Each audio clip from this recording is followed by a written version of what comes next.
Hello guys, welcome back to my YouTube channel Standout Classes. So now I'm going to start base of exercise 5.2 complex numbers, जिसके अंदर हम एक पूरा new topic पढ़ने वाले हैं, दैट इज पोलर रिप्रेजेंटेशन। कि आपको एक कॉम्प्लेक्स नंबर दे रखा होगा तो उसको आपको किस में रिप्रेजेंट करना है, पोलर फॉर्म में रिप्रेजेंट करना है। तो अगर आपको एक कॉम्प्लेक्स नंबर दे रखा है तो उसकी पोलर रिप्रेजेंटेशन क्या होती है, r cos theta plus r iota sine theta. अब आप ध्यान से देखो, इस वाली फॉर्म के अंदर दो ऐसी चीजें हैं जो आपको नहीं पता। ठीक है, एक तो आपको आर की वैल्यू नहीं पता है ना, जो आर यहाँ पे आएगा वो आर यहाँ पर आएगा, और एक आपको थीटा की वैल्यू नहीं पता। तो अगर हमें कॉम्प्लेक्स नंबर को पोलर फॉर्म में लिखना है तो हमें सिर्फ दो चीजें निकालनी है, दैट इज आर की वैल्यू एंड थीटा की वैल्यू। तो डायरेक्टली हम इसके अंदर वो पुट करेंगे और हमारा आंसर आ जाएगा। तो ये तो हमें पता चल गया कि एक कॉम्प्लेक्स नंबर की पोलर फॉर्म क्या होती है, r cos theta plus r iota sine theta. अब आर को हमें दो वैल्यू निकालनी है, आर की और थीटा की। आर को हम लोग क्या बोलते हैं, मॉड्यूलस, और थीटा को हम लोग क्या बोलते हैं, आर्ग्यूमेंट। ध्यान रखना, तो जब भी आपको मॉड्यूलस मतलब आर की वैल्यू निकालनी है, उसका फॉर्मूला क्या होता है, under root x square plus y का स्क्वायर। एक्स क्या होगा आपका, जो फर्स्ट वाला जो रियल पार्ट होगा वो आपका x होगा, और जो b पार्ट मतलब जो इमेजिनरी का कोफिशिएंट होगा, दैट मींस आयोटा का जो कोफिशिएंट होगा वो आपका क्या होगा, y होगा। ये अभी आपको और क्लियर हो जाएगा जब हम क्वेश्चन करेंगे। ठीक है, सो अभी r निकालने का फॉर्मूला क्या होता है, मतलब मॉड्यूलस निकालने का फॉर्मूला क्या होता है, under root x square plus y का स्क्वायर। सिमिलरली थीटा मतलब आर्ग्यूमेंट अगर हमें निकालना है तो सबसे पहले first we have to find the alpha. ध्यान रखना, अगर आपको थीटा निकालना है तो उससे पहले आपको क्या निकालना पड़ेगा, अल्फा। अगर आपने अल्फा निकाल लिया तो थीटा बहुत आसानी से आ जाएगा। अल्फा निकालने का फॉर्मूला क्या होता है गाइस, tan इनवर्स मॉड्यूलस में y बाय एक्स। देख लो ना, tan इनवर्स मॉड्यूलस में y बाय एक्स। सब क्लियर करूंगी विद क्वेश्चंस, अभी बस थोड़ा सा बेस समझो, सॉल्व कैसे करेंगे सब बताऊंगी। ठीक है, सो अल्फा हम कैसे निकालते हैं, tan इनवर्स मॉड्यूलस में y बाय एक्स। जो आपकी यहाँ से अल्फा की वैल्यू आएगी, अब देखो यहाँ से जब आप सॉल्व करोगे तो क्या आ जाएगा आपका अल्फा, पर हमको निकालना क्या है, थीटा। तो उसको हम ऐसे चेक करेंगे। ठीक है, कैसे चेक करेंगे, फॉर एग्जाम्पल गाइस मुझे दे रखा है, फॉर एग्जाम्पल 3 + 2 आयोटा। तो मुझे पता है जो मेरा x का साइन है वो भी प्लस है, कुछ नहीं है यहाँ पर, और जो आयोटा के साथ है वो भी प्लस है। तो इसका मतलब कि प्लस प्लस प्लस प्लस मतलब कौन सा क्वाड्रेंट, प्लस प्लस मतलब फर्स्ट क्वाड्रेंट। अगर किसी स्टूडेंट को ये कॉन्सेप्ट क्लियर नहीं है तो अभी मैं आपका 5 मिनट के अंदर ये वाला पूरा कॉन्सेप्ट क्लियर कर दूंगी। ध्यान से समझना मैं क्या बोलना चाह रही हूँ। हम सबको पता है ये होता है हमारा कार्टेशियन प्लेन। ठीक है, ये होता है एक्स एक्सिस, ये होता है वाई एक्सिस, ये होता है एक्स डैश एक्सिस, ये होता है वाई डैश एक्सिस। आपको पता है यहाँ पे एक्स की कौन सी वैल्यू आती है, पॉजिटिव वैल्यू, और यहाँ पे एक्स की कौन सी वैल्यू आती है, नेगेटिव वैल्यू। आपको पता है यहाँ पे वाई की कौन सी वैल्यू आती है, पॉजिटिव वैल्यू, और यहाँ पे वाई की कौन सी वैल्यू आती है, नेगेटिव वैल्यू। ये चीज आप लोगों को बिल्कुल क्लियर है। ठीक है, और हमको ये भी पता है कि जब भी हम कोई भी कोऑर्डिनेट लिखते हैं तो पहले हम एक्स का नंबर लिखते हैं, फिर हम वाई का लिखते हैं। ऐसे लिखते हो ना, अगर आपको कोई कोऑर्डिनेट दे दे 3,2, कोई भी अगर आपको, तो आप क्या बोलोगे, ये x का है और ये y का है। उसी तरह क्योंकि ये प्लस, इस वाले क्वाड्रेंट में देखो, ये होता है फर्स्ट क्वाड्रेंट, ये होता है सेकंड क्वाड्रेंट, ये होता है थर्ड क्वाड्रेंट, और ये होता है फोर्थ क्वाड्रेंट। तो इस क्वाड्रेंट में देखो x के नंबर क्या है, पॉजिटिव, और y के नंबर भी क्या है, पॉजिटिव। इस वाले क्वाड्रेंट में देखो x के नंबर यहाँ पर क्या है, सारे नेगेटिव, और y के नंबर क्या है यहाँ पे, सारे पॉजिटिव। थर्ड क्वाड्रेंट में देखो, क्योंकि हम पहले x का लेंगे फिर y का लेंगे, इसमें x और ये y, तो x के कोऑर्डिनेट क्या है यहाँ पे, नेगेटिव, y के क्या है यहाँ पर, नेगेटिव। ठीक है, सिमिलरली फोर्थ क्वाड्रेंट में देखो x के क्या है, पॉजिटिव, और y के क्या है, नेगेटिव। तो ये होते हैं हमारे साइन। फर्स्ट क्वाड्रेंट में प्लस प्लस, सेकंड क्वाड्रेंट में माइनस प्लस, थर्ड क्वाड्रेंट में माइनस माइनस, और फोर्थ क्वाड्रेंट में प्लस माइनस। ये आपको रटने की जरूरत नहीं है, मैंने अभी आपको पूरा तरीका बता दिया कैसे होता है, plus plus, minus minus minus and plus minus. I hope guys ये चीज आपको क्लियर है। ठीक है, सो ये चीज मैंने अभी आपको यहाँ पर बताई। अब हमें पता कैसे चलेगा कि कौन से कोऑर्डिनेट में, तो आप अपने कॉम्प्लेक्स नंबर का साइन देखोगे।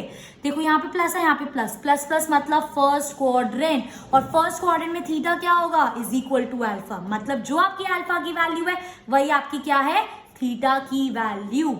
अगर ये आपका होता -3 + 2 iota, that means minus plus, minus plus मतलब कौन सा क्वाड्रेंट, देख लो ना, माइनस प्लस मतलब सेकंड क्वाड्रेंट, और सेकंड क्वाड्रेंट में अगर थीटा निकालना है तो हम क्या कर देंगे, पाई में से अल्फा को माइनस करेंगे, that is pi minus alpha. Similarly हम चेक करेंगे अगर माइनस माइनस हुआ तो कौन सा क्वाड्रेंट, थर्ड क्वाड्रेंट, और थर्ड क्वाड्रेंट में थीटा निकालेंगे तो पाई माइनस अल्फा का नेगेटिव, ठीक है। सिमिलरली फोर्थ में प्लस माइनस थीटा क्या हो जाएगा मेरा, माइनस अल्फा। अब एक चीज ध्यान से देख सकते हो, अगर ये मेरा अल्फा है तो ये मेरा माइनस अल्फा है, अगर ये मेरा पाई माइनस अल्फा है तो ये मेरा माइनस पाई माइनस अल्फा, मतलब जो यहाँ पर है नीचे उसके नेगेटिव लिए हुए हैं मैंने। क्लियर। एक और चीज, ये अगर किसी ने मेरी ट्रिग्नोमेट्रिक वीडियोस अच्छे से देखी है तो इनको ये चीज पता होगा कि ये हमारा पाई होता है और पाई माइनस समथिंग, तो इसलिए ये पाई माइनस अल्फा। और यहाँ पर हम क्या कर देंगे, बस ये याद रखना, ये तो नॉर्मल था पाई माइनस अल्फा, ये याद रखना इसका यहाँ पर नीचे नेगेटिव हो जाएगा। जैसे ये अल्फा था यहाँ पे माइनस अल्फा, ये पाई माइनस अल्फा, तो यहाँ पर क्या हो जाएगा, minus pi minus alpha. I hope guys basic अभी आपको क्लियर है। अब जैसे ही मैं आपको एक क्वेश्चन कराऊंगी आपको ये बिल्कुल ज्यादा अच्छे से क्लियर हो जाएगा, ठीक है। तो हम स्टार्ट करते हैं अपने एग्जाम्पल 7 से। रिप्रेजेंट द कॉम्प्लेक्स नंबर, हमें यहाँ पे एक कॉम्प्लेक्स नंबर दिया हुआ है, दैट इज 1 + √3 आयोटा, हमें उसको पोलर फॉर्म में लिखना है। तो सबसे पहली बात, पोलर फॉर्म क्या होती है हमारी, r cos theta plus r iota sine theta, ठीक है।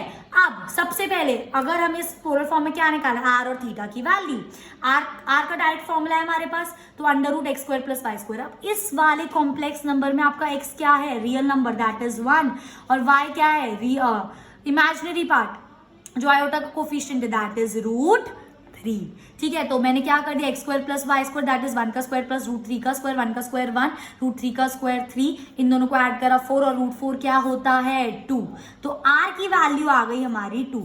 अब हमें निकालना है थीटा, पर थीटा के लिए उससे पहले हमें क्या निकालना पड़ेगा, अल्फा। अल्फा का फॉर्मूला क्या होता है, अल्फा इज इक्वल्स टू, देखो ना, alpha is equals to tan inverse y/x, ठीक है। अब y की वैल्यू क्या है, √3, और x की वैल्यू क्या है 1। ध्यान से समझना कैसे करेंगे, तो y की जगह मैंने √3 रख दिया, x की जगह मैंने 1 रखा, अभी मैंने कुछ नहीं करा इसके अंदर। अब देखो, अब मैंने इस वाले पार्ट को सॉल्व करा, तो alpha is equal to tan inverse √3/1, √3, और √3 अगर मॉड्यूलस में तो क्या आएगा, √3 तो आएगा, तो ये tan इनवर्स √3। अब इसके बाद आपको एक चीज समझनी है, अब इसके बाद एक बहुत इंपॉर्टेंट चीज समझनी है, जैसे कि मेरे को यहाँ पर दे रखा था tan इनवर्स √3। अब मेरे को ये सोचना है कि tan के टेबल में √3 कहाँ आता है, कहाँ आता है tan के टेबल में √3 गाइस, tan 60, देखो ना यार, tan 60 क्या होता है मेरा, √3 होता है, और tan 60 का मतलब क्या है, अगर ये तो डिग्री में हो गया, रेडियन में लिखो इसको, दैट इज tan π/3, ठीक है। तो मैंने क्या करा, tan इनवर्स √3 की जगह क्या लिख दिया, tan π/3। हमेशा tan के टर्म्स में ही हमें ढूंढना है, और हमेशा tan के टर्म्स में ही हमें कुछ वैल्यू दे रखी होगी, क्योंकि देखो अब tan π/3 को आप सॉल्व करो क्या आएगा, √3 तो आएगा, तो मैंने कुछ नहीं करा, मैं √3 को क्या लिख सकती हूँ, tan π/3, और हमेशा ये जो इफेक्ट होता है ये कैंसिल हो जाता है, tan इनवर्स से tan कैंसिल हो जाता है, तो हमारे पास यहाँ पर क्या बचता है, सिर्फ π/3। आ रही है मेरी बात समझ। आप इसको ऐसे नहीं कर सकते हो, tan इनवर्स आप cos में कुछ लिख दो या आप sin में कुछ लिख दो, क्योंकि tan इनवर्स cos के साथ कैंसिल नहीं होगा, tan इनवर्स sin के साथ कैंसिल नहीं होगा, tan इनवर्स cot के साथ कैंसिल नहीं होगा, tan इनवर्स सिर्फ tan के साथ कैंसिल होगा। कुछ बच्चे सोचेंगे √3 तो cot के उसमें भी आता है, बिल्कुल आता है, cot 30 आपका √3 होता है, पर अगर आपने यहाँ पे tan इनवर्स cot π/6 लिख दिया नहीं होगा। देखो ना, tan इनवर्स cot π/6, क्योंकि cot π/6 भी तो मेरा √3 होता है, पर tan इनवर्स और cot कैंसिल नहीं होंगे, इसलिए हम उसको हमेशा किस फॉर्म में लिखेंगे, tan के फॉर्म में। बस यही चीज आपको समझानी थी, तो मैंने √3 को क्या लिख दिया, tan π/3, क्योंकि tan π/3 √3, अब tan इनवर्स से tan कैंसिल, तो अल्फा की वैल्यू आई है मेरी अभी π/3। अब मुझे चेक करना है कि ये कौन से क्वाड्रेंट में, तो उसके लिए पहले हमको साइन देखना पड़ेगा। साइन क्या है, 1 का भी प्लस है, इसका भी प्लस है, दैट मीन्स प्लस प्लस मतलब फर्स्ट क्वाड्रेंट, और फर्स्ट क्वाड्रेंट में थीटा क्या होता है, is equal to alpha, that means जो हमारा अल्फा है वही हमारा थीटा होगा, क्योंकि ये फर्स्ट क्वाड्रेंट में लाई कर रहा है। अब आपको थीटा की वैल्यू मिल गई π/3, आपको अपने r की वैल्यू मिल गई दैट इज 2, पुट कर दो r की जगह 2, cos थीटा की जगह π/3 प्लस r की जगह 2, iota as it is, sine theta की जगह π/3, and this is your required answer. कितना ज्यादा सिंपल था। आई होप गाइज ये चीज आपको क्लियर है। मूविंग ऑन, आप जितना ज्यादा क्वेश्चन करेंगे उतना बेटर होगा, ध्यान से देखना। कन्वर्ट कॉम्प्लेक्स नंबर, ये हमें कॉम्प्लेक्स नंबर दिया हुआ है, हमें इसको पोलर फॉर्म में कन्वर्ट करना है, कितना आसान है। बट एक चीज याद रखना, जब भी आपको कॉम्प्लेक्स को पोलर फॉर्म में करना हो, सबसे पहले जो आपका क्वेश्चन है वो a प्लस आयोटा बी की फॉर्म में होना चाहिए। और हमने अपनी प्रीवियस वीडियोस में सीखा है कि हम कैसे इन चीजों को a प्लस आयोटा बी की फॉर्म में कर सकते हैं। साफ साफ दिख रहा है डिनोमिनेटर में यहाँ पर आयोटा है, तो हमें इसको क्या करना पड़ेगा, रैशनलाइज। सो -16 अपॉन 1 + √3 आयोटा इंटू 1 - √3 आयोटा से ऊपर मल्टीप्लाई, 1 - √3 आयोटा से नीचे मल्टीप्लाई, तो -16 इंटू दिस, और ये क्या हो जाएगा मेरा, लास्ट वीडियो में बहुत अच्छे से करा है हमने, a + b a - b क्या होता है, a² - b का स्क्वायर, दैट इज 1 का स्क्वायर माइनस आयोटा √3 का होल स्क्वायर। अब ये मैंने इसको अंदर मल्टीप्लाई कर दिया, -16 इंटू 1 -16 माइनस माइनस प्लस और 16 √3 आयोटा अपॉन 1 का स्क्वायर 1 और √3 का इंटू √3 3 हो जाएगा और आयोटा स्क्वायर, ये ऊपर वाला एज इट इज। अब आयोटा स्क्वायर की जगह मैं क्या पुट कर दूंगी, -1, तो ये क्या हो जाएगा, ध्यान से देखो, 1 - 3 इंटू -1 माइनस माइनस प्लस 1 + 3। अब तक तो ये चीज आपको क्लियर हो जानी चाहिए। तो यहाँ पर आ गया 1 + 3, ऊपर एज इट इज 1 + 3 4। ठीक है, अभी भी ये मेरा a प्लस आयोटा बी की फॉर्म में नहीं आया, मुझे दिख रहा है इन दोनों में 16 कॉमन है और 4 से 16 कट जाएगा, तो मैंने ऊपर क्या ले लिया, 16 कॉमन। चाहते तो इसको यहाँ पे खोल भी नहीं सकते थे, पर मुझे थोड़ी ना पता था कि नीचे 4 आ जाएगा। ठीक है, तो अपने कैलकुलेशंस के हिसाब से करना है इन सब चीजों को, तो ये कैंसिल हो जाएगा। तो आपका फाइनल आंसर क्या बनेगा, अंदर मल्टीप्लाई कर दो, -4 + 4 √3 आयोटा। अब ये आपका आ चुका है a प्लस आयोटा b की फॉर्म में, जिसमें x की वैल्यू क्या है, -4 और y की वैल्यू क्या है, 4 √3। आई होप गाइस ये चीज आपको क्लियर है। अब हम इसको लिख सकते हैं, r निकालो सबसे पहले, तो अंडर रूट में x² + y² दैट इज -4 का स्क्वायर प्लस 4 √3 का होल स्क्वायर। तो -4 का स्क्वायर इज 16 प्लस 4 √3 मतलब 4 4 = 16 और 16 √3 इंटू √3 3, तो 16 3 = 48। 16 + 48 क्या हो गया, √64, और वो किसका स्क्वायर होता है, 8 का। तो r की वैल्यू क्या आ गई आपकी, 8। अब मुझे क्या निकालना है, r निकाल लिया, अब मुझे अल्फा निकालना पड़ेगा सबसे पहले। तो अल्फा मैं कैसे निकालूंगी, अल्फा निकालने का बाद tan इनवर्स y/x, y की वैल्यू क्या है, 4/√3, 4 √3 अपॉन x की वैल्यू क्या है, 4। तो अल्फा क्या हो जाएगा, tan इनवर्स 4 से 4 कैंसिल, √3। अब √3 को अगेन हम कैसे लिख सकते हैं, tan π/3, तो tan inverse tan π/3, tan inverse से tan कैंसिल, तो आपकी अल्फा की वैल्यू आ गई π/3। अब हमें देखना है कि ये कौन से क्वाड्रेंट में, ध्यान से देखो, माइनस प्लस देखो ना, ये माइनस क्वाड्रेंट, ये प्लस, मतलब सेकेंड क्वाड्रेंट, और सेकेंड क्वाड्रेंट में थीटा क्या होता है, पाई माइनस अल्फा। तो अल्फा क्या है, π/3, थीटा हो जाएगा पाई माइनस अल्फा। एलसीएम ले सकते हो, डायरेक्ट कर सकते हो, 3 पाई = 3 पाई, 1 पाई गया 2 π/3। थीटा की वैल्यू क्या आ गई, 2 π/3, आर की वैल्यू 8 है, थीटा की वैल्यू 2 π/3 है। डायरेक्ट क्वेश्चन में सॉल्व पुट करो वैल्यू और आंसर सॉल्व करो। आई होप गाइज ये चीज आपको क्लियर है। इसी के बेस पे है आपकी एक्सरसाइज 5.2 विच इज बिल्कुल सेम है, बहुत सिंपल है। सबसे पहले 2 क्वेश्चन में तो we have to find only the modulus and argument. Modulus का मतलब हमें क्या निकालना है, आर की वैल्यू, और आर्ग्यूमेंट का मतलब हमें क्या निकालना है, थीटा की वैल्यू। सिंपल। तो फर्स्ट क्वेश्चन है -1 आयोटा √3। ठीक है, तो आर, इसमें एक्स की वैल्यू क्या है गाइस मेरी, -1, और y की वैल्यू क्या है इसके अंदर, -√3। ठीक है, तो x² + y² का अंडर रूट दैट इज -1 का स्क्वायर प्लस -√3 का होल स्क्वायर। आ रही है मेरी बात समझ, ठीक है। इसको सॉल्व कर दो तो आपका क्या आ जाएगा, 2 आंसर आ जाएगा। सिमिलरली हम अल्फा निकालेंगे क्योंकि थीटा निकालना है, मॉड्यूलस तो आ गया ना, अब आर्ग्यूमेंट मतलब थीटा निकालने के लिए पहले क्या निकालना पड़ेगा, अल्फा निकालने का फॉर्मूला क्या होता है, tan इनवर्स y/x मॉड्यूलस में, मतलब एवरी टाइम पॉजिटिव। तो y की वैल्यू क्या थी, -√3, x की वैल्यू क्या थी, -1, माइनस से माइनस कैंसिल, तो ये अगेन क्या हो गया आपका, देखो ना, अगेन tan इनवर्स √3 को मैं क्या लिख सकती हूँ, √3 को tan π/3, क्योंकि tan 60 क्या होता है मेरा, √3, tan इनवर्स से tan कैंसिल, तो आपकी अल्फा की वैल्यू क्या आ गई, π/3। अब हमें क्वाड्रेंट चेक करना है, क्वाड्रेंट देखो क्या है इसका, minus minus, that means -x का -y का मतलब थर्ड क्वाड्रेंट में थीटा क्या होता है, पाई माइनस अल्फा का नेगेटिव। तो वही मैंने करा, पाई माइनस अल्फा का नेगेटिव, अल्फा की value π/3 that is 3 pi minus π/3 that is 2 π/3 और -2 π/3 is your answer. I hope guys ये चीज आपको क्लियर है। Moving on to it second part, इसमें भी हमें मॉडुलस मतलब आर की वैल्यू, आर्गुमेंट मतलब थीटा की वैल्यू निकालनी है। ठीक है, सो हमें z क्या दे रखा है, -3 प्लस आयोटा। ठीक है, अब देखो इसके अंदर x की वैल्यू क्या है आपकी -√3 और y की वैल्यू क्या है, कुछ आयोटा के साथ कुछ नहीं, मतलब 1 है, इसका मतलब 0 नहीं 1। ठीक है, so x square plus y square, under root में -√3 का होल स्क्वायर प्लस 1 का square, minus minus plus √3 into √3, 3 1 1 जा 1, दैट इज 4 और √4 क्या होता है 2। कितना सिंपल है। अब आपको क्या निकालना है, थीटा। थीटा के लिए पहले निकालना पड़ेगा अल्फा। अल्फा की वैल्यू क्या होती है, फॉर्मूला क्या होता है, tan इनवर्स y/x मॉड्यूलस में y की वैल्यू क्या है 1 अपॉन -√3। क्योंकि ये आपका मॉड्यूलस में है तो माइनस का क्या बन जाएगा, पॉजिटिव। मॉड्यूलस में सब कुछ पॉजिटिव रहता है, तो tan इनवर्स 1/√3। अब आप ये देखोगे 1/√3 tan के टेबल में कहां पर आता है गाइस, tan 30 आपका 1/√3 होता है। इसको रेडियन में लिखेंगे तो tan π/6, तो 1/√3 की जगह मैंने क्या लिख दिया, tan π/6। tan इनवर्स से tan कैंसिल, तो ये आपका π/6 आंसर। पर अभी कंप्लीट नहीं हुआ है क्योंकि ये सिर्फ अभी आपकी अल्फा की वैल्यू आई है, हमें किसकी वैल्यू निकालनी है, थीटा की। साइन चेक करो, माइनस प्लस, माइंड में आपके ना खुद आ जाना चाहिए माइनस प्लस, मतलब x का माइनस y का plus, that mean second quadrant. Second quadrant में थीटा क्या होता है, पाई माइनस अल्फा।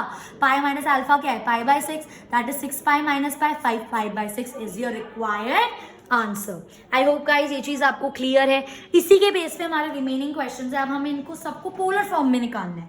ठीक है, सो हमारा पहला क्वेश्चन है z is equal to 1 minus iota. Polar form क्या होती है, r cos theta plus r iota sine theta. r की वैल्यू कैसे निकालेंगे, x की वैल्यू क्या है इसके अंदर 1, y की वैल्यू क्या है इसके अंदर -1, r निकाल दो, under root x square plus y square, that is 1 का स्क्वायर माइनस प्लस -1 का whole square, that is 1 + 1 and √2 is your r। अब आपको थीटा निकालना है। थीटा के लिए सबसे पहले मुझे क्या निकालना पड़ेगा, अल्फा। अल्फा का फॉर्मूला क्या होता है, tan इनवर्स y/x मॉड्यूलस में। सो tan इनवर्स y की वैल्यू क्या होती है मेरी, यहाँ पे दे रखी है ना हमें, y हमारा यहाँ पर है -1, x हमारा है 1। ठीक है, सो ये होना चाहिए था माइनस, ये होना चाहिए था प्लस, हार्डली आंसर पे कोई फर्क नहीं आएगा। ठीक है, सो अगेन ये आपका क्या हो जाएगा, 1 1 जा 1 -1, मॉड्यूलस से बाहर आके tan इनवर्स 1। अब आपको देखना है tan में 1 कहां पर आता है भाई, tan 45 1 ही तो होता है, रेडियन में दैट इज tan π/4, तो 1 की जगह मैंने क्या लिख दिया, tan π/4, tan इनवर्स से tan कैंसिल, तो आपका क्या बचा π/4। ऐसे कैंसिल करके नहीं दिखाना, वो सेल्फ अंडरस्टूड इफेक्ट है। ठीक है, सो अल्फा अभी π/4 आया, थीटा नहीं आया। थीटा के लिए हमें क्या साइन चेक करना पड़ेगा, साइन। साइन क्या है, प्लस और माइनस, दैट मीन्स x का प्लस है और y का माइनस, मतलब फोर्थ क्वाड्रेंट। देखो आपके सामने करा है, प्लस और माइनस, जिसको क्लियर है वो इजीली कर सकता है। फोर्थ क्वाड्रेंट में यहाँ पर अल्फा होता तो यहाँ पे क्या होता था, थीटा माइनस अल्फा। तो थीटा की वैल्यू क्या है, minus alpha, that is -π/4। Value put करो, √2 cos theta plus √2 sine theta iota. आप एक स्टेप और कर सकते हैं क्योंकि हमें पता है दैट cos -x हमारा cos x होता है, तो ये तो एज इट इज रह गया √2 cos π/4। अब देखो साइन -x क्या होता है हमारा, माइनस साइन x है ना, तो ये वाला माइनस और ये प्लस, तो plus minus minus √2 sine π/4 iota, and this is your required answer. I hope guys ये चीज आपको क्लियर है। Next question, that is z is equal to -1 plus iota. Simple सीधा पता चल रहा है, x की वैल्यू क्या है -1, y की वैल्यू क्या है 1, तो r निकालना है। r निकालने के लिए क्या करेंगे, under root x square plus y square, x square मतलब -1 का होल स्क्वायर प्लस y का मतलब 1 का स्क्वायर, दैट इज 1 1 जा 1, 1 + 1 2, √2 एंड √2 इज योर आंसर। तो r की वैल्यू क्या आ गई मेरी, √2। अब थीटा निकालना है। थीटा के लिए पहले क्या निकालना पड़ेगा, अल्फा। अल्फा का फॉर्मूला क्या होता है, tan इनवर्स y/x, तो y की वैल्यू क्या है 1 अपॉन x की वैल्यू क्या है -1, तो ये कभी भी साइन डिनोमिनेटर में हमारा नहीं रहता, -1 अपॉन 1 -1, और मॉड्यूलस से बाहर आएगा तो ये क्या बन जाएगा, +1, सो tan इनवर्स 1, और tan 45 मीन्स tan π/4 क्या होता है मेरा 1, तो ये कट गया, तो ये अल्फा की वैल्यू क्या आ गई π/4। अब हमें इसका क्या चेक करना है, क्वाड्रेंट चेक करना जरा, माइनस और प्लस, दैट मीन्स x का तो नेगेटिव है और y का प्लस है, तो सेकेंड क्वाड्रेंट, और सेकेंड क्वाड्रेंट में हमारा थीटा क्या होता है, पाई माइनस अल्फा, तो पाई माइनस अल्फा की वैल्यू ये रही 4 1 4 -π, that is 3 π/4 is your theta. R की जगह आर पुट करो, थीटा की जगह थीटा पुट करो and this is your required answer. I hope guys ये चीज आपको क्लियर है. Moving on to next question that is z is equals to -1 minus iota. Again इसमें x की वैल्यू क्या है मेरी -1, y की वैल्यू भी मेरी -1, आयोटा का कोफिशिएंट दैट इज 1 एंड -1. ठीक है, तो r क्या हो जाएगा √x² + y², -1 का होल स्क्वायर 1, -1 का होल स्क्वायर 1, 1 + 1 √2r की वैल्यू. सेम तरीके से अल्फा निकालेंगे tan inverse y by x, y क्या है -1, x क्या है -1, माइनस से माइनस कैंसिल, tan इनवर्स क्या बच गया 1, 1 क्या होता है tan π/4. सो tan inverse tan π/4, tan inverse से tan कैंसिल, तो क्या आपका आंसर आ गया π/4. अब आपको क्वाड्रेंट चेक करना है क्योंकि हमें थीटा निकालना है, दैट इज माइनस माइनस मतलब दोनों नेगेटिव के हैं. एक्स भी नेगेटिव का है और वाई भी, मतलब थर्ड क्वाड्रेंट. और थर्ड क्वाड्रेंट में हमारा थीटा क्या होता है -π-α, क्योंकि सेकंड में π-α, थर्ड में -π-α. ठीक है, सो -π-α, -π-α की वैल्यू π/4, 4π -π दैट इज 3π/4 और माइनस का sign as it is. Again आपका बस एक स्टेप है, आर की जगह तो √2 पुट कर दिया, cos - थीटा cos थीटा हो गया और sin - theta minus sine theta होता है, इसलिए प्लस की जगह क्या हो गया minus and this is your required answer. I hope guys ये चीज आपको समझ आ रही है. ठीक है, नेक्स्ट क्वेश्चन आता है मेरा. मुझे कॉम्प्लेक्स नंबर दिया है z इज इक्वल्स टू -3. ये कैसा कॉम्प्लेक्स नंबर है, क्यों नहीं है, पिछली वीडियो में नहीं करा, कुछ नहीं दे रखा, मतलब आयोटा के साथ क्या है 0, बन गया कॉम्प्लेक्स नंबर. x की वैल्यू -3 है, y की वैल्यू 0 है, r निकाल दो, √x² + y² दैट इज -3 का स्क्वायर प्लस 0 का स्क्वायर दैट इज 9 + 0 √9 क्या हो गया आपके पास 3. सिंपल. तो अल्फा ये आपकी आर की वैल्यू आ गई. अल्फा कैसे निकालेंगे, tan inverse y by x, modulus में y क्या है 0 अपॉन x, 0 अपॉन समथिंग तो 0 ही होता है, tan इनवर्स 0. अब 0 tan के उसमें कब आता है, tan 0 0 होता है, तो हमने tan 0 लिख दिया क्योंकि tan 0 भी क्या होता है 0. tan से tan कैंसिल, तो अल्फा की वैल्यू क्या आ गई आपकी 0. अब आपको चेक करना है कौन से क्वाड्रेंट में, देख लो माइनस और plus, that means second quadrant minus और प्लस, और सेकेंड क्वाड्रेंट में क्या होता है theta pi minus alpha, that is pi minus alpha क्या है 0, तो थीटा की वैल्यू क्या आ गई पाई. आर की जगह पुट करो और थीटा की जगह थीटा पाई पुट करो, तो 3 cos pi plus 1 minute that is 3 होता था ना हमारे में, नो. ठीक है, सो 3 cos pi plus sine pi iota is your required answer. I hope guys ये चीज आपको क्लियर है. यहाँ पे भी हमारा आ रहा था यार, वही तो सोच रही हूँ मैं भी. ये होता था हमारा पोलर फॉर्म क्या होती थी हमारी होती थी r cos theta plus r iota sine theta. Yes, r की वैल्यू साइन के साथ भी लिखते थे. ठीक है, नेक्स्ट आता है मेरा guys z is equal to √3 plus iota. सीधा सीधा पता है x की वैल्यू क्या है √3 और y की वैल्यू क्या है 1. पुट कर दो √3 का स्क्वायर प्लस 1 का square that is 3 + 1 that is 4 और √4 क्या होता है 2. तो ये तो सिंपल था. सिंपल यार, अल्फा भी बहुत इजी नहीं कर जाएगा. tan inverse y by x that is 1/√3 और tan इनवर्स मॉड्यूलस में पॉजिटिव ही रहेगा, तो 1/√3. अब tan की उसमें कब आता है tan 30 और रेडियन में करो तो tan π/6. ठीक है, tan से tan कैंसिल, तो अल्फा की वैल्यू क्या गई π/6. क्वाड्रेंट कौन सा है प्लस और प्लस, फर्स्ट क्वाड्रेंट, तो फर्स्ट क्वाड्रेंट में जो अल्फा है वही हमारा थीटा है, तो थीटा इज इक्वल्स टू π/6 क्योंकि अल्फा π/6 था. तो z is equals to, again मैंने यहाँ पे नहीं लिखा सॉरी, सो ये हो जाएगा 2 cos π/6 प्लस 2 iota sine π/6 and this is your required answer. Okay, moving on. Next आता है हमारा z is equals to iota. Again real part कुछ नहीं है तो हम क्या ले लेंगे 0, तो x की वैल्यू 0 हो गई, y की वैल्यू 1 हो गई, r निकाल दो √x² + y² दैट इज 0 का स्क्वायर प्लस 1 का square will give you 1. Alpha क्या होता है tan इनवर्स मॉड्यूलस में 1/0 that means y by x 1/0 कुछ भी लो, इट विल बी और इन्फिनाइट लिख लो, नॉट डिफाइंड लिख लो. और tan आपका नॉट डिफाइंड कब होता है 90 पर, दैट इज tan π/2. तो tan इनवर्स से tan कैंसिल, तो अल्फा क्या हो गया मेरा π/2. अब अल्फा अगर π/2 है तो कौन सा क्वाड्रेंट प्लस फर्स्ट क्वाड्रेंट में theta is equals to alpha, that means आपका थीटा भी क्या है π/2. r1 है, दैट मीन्स 1 मैंने लिखा नहीं क्योंकि 1 × cos वही तो रहेगा. So cos π/2 plus iota sine π/2 is your required answer. So with this we have completed our exercise 5.2. अगर आपको कोई भी डाउट हो you can freely comment and ask me. So I hope you like my video. If you like my video, please do like, share and subscribe. And thanks for watching.